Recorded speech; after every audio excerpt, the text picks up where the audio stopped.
everyone, it's Hannah here from Virtually Fluent. Welcome to today's grammar video, which is on the expression to have something done or to get something done. We're going to look at the typical causative passive, but also that causative active form too. And if you would like to practice this topic, you can do this in our online grammar course. The entire topic is actually the passive form, so I've left the link to that in the description below. It's a really tricky topic, but something that native speakers use all the time, so it's an important topic to fully understand so you can use it correctly in English. Let's get started with to have something done.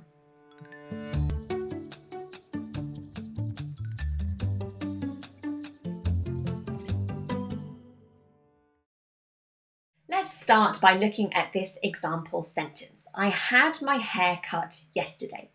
This is a perfect classic example of the structure to have something done. If we analyze this sentence, what we're actually saying is we don't know who did the action, we don't know who is cutting the hair, but we do know that I received this haircut. The reason that we might want to use this structure is because we have arranged for another person to do the action for us. Very typical when you've asked someone to complete a service for you, especially things like maintenance or doing errands.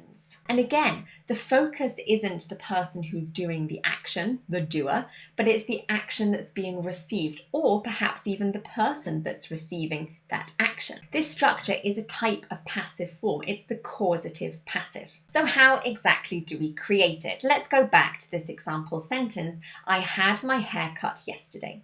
The structure uses the verb to have, and then we have the object, so what is receiving the action, and then finally we have the past participle of our verb.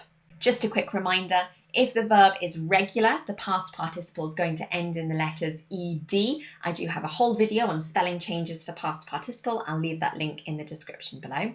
If it is an irregular verb, like this example, cut, it's going to be the third column. Cut, cut, cut. This happens to be the same in all three columns. Let's take another example. Go, went, gone. That third column, gone, is the past participle. That's the part that we need for this structure. In this particular example, you can see the verb have is actually being used in the past simple tense. I had my hair cut yesterday.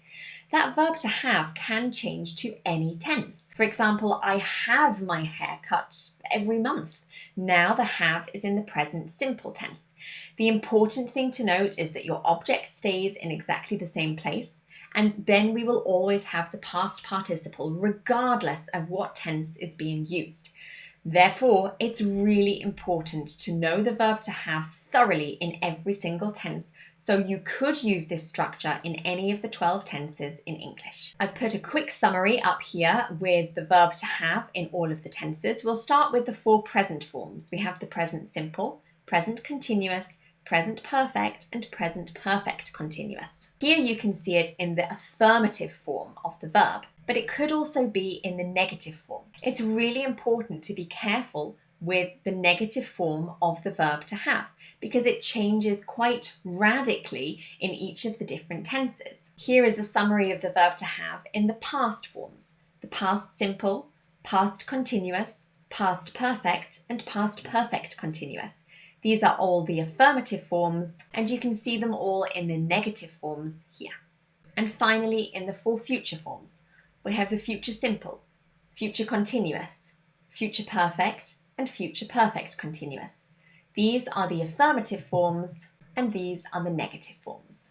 So let's mix up all of those tenses to see some typical examples that you might use with this have something done structure. I had my windows cleaned yesterday, past simple.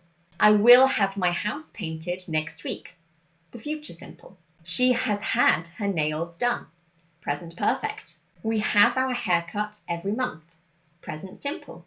We will have our assignments marked by next week, future simple. And they have had their bedroom tidied, present perfect. In all of these examples, we're using the have something done structure. We don't know who is doing the action. If you would like to sound a little bit more informal or casual or use this more in conversational common speech, you might want to replace the verb have with get. It's exactly the same and the structure doesn't change. Get something done. Get plus object plus past participle. For example, I get my hair cut every month. It's exactly the same, just slightly more informal and conversational. Therefore, it's important to also know the verb to get in all of the right tenses. Here, I've done a summary of the verb to get in all of the present forms, in the affirmative and their negative forms. You must also know the verb to get in all the 4 past forms, in the affirmative and the negative, and also in their future forms, in the affirmative and the negative. Now let's replace those exact same sentences with get instead.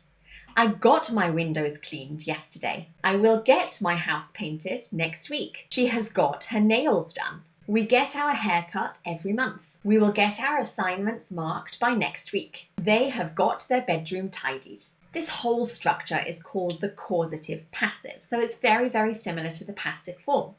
However, we're also going to take a look at this causative active form. This means we want to insert the person who is doing the action. There are a couple of ways of doing this. The simple way is by adding by and the person who does the action at the end of the sentence. For example, I had my hair cut yesterday by the hairdresser. The slightly more complex way is inserting that person who's doing the action, in this case the hairdresser, into a special structure. It's exactly the same for the verb get. You can add by plus the doer at the end of the sentence, or the slightly more complex structure inserted into the sentence. Let's look at those complex structures now. It's important to note that unfortunately the verb have and get are used differently in this more complex structure. With the verb to have, the structure is the verb to have in any tense, then the doer of the action, and then the infinitive form, and then the rest of the sentence. For example, I had the hairdresser cut my hair. Let's change the tense to the future. I will have the mechanic repair my car. In both of these sentences, we now know who is completing the action. Unfortunately, with the verb to get, it's slightly different because it's not the infinitive, but to plus the infinitive. For example, I got the hairdresser to cut my hair. The structure here is the verb to get in any tense, then the doer, and then to plus infinitive. I will get the mechanic to repair my car. It's a really complex structure to use, but very important because we do use it a lot in conversational English. If you enjoyed today's video, go ahead and give us a like, a thumbs up. Don't forget to subscribe to my YouTube channel and turn notifications on so you know exactly when I release new English grammar, pronunciation, and vocabulary videos to help you boost your everyday English. That's everything for today. This is Hannah from Virtually Fluent, bringing English to life.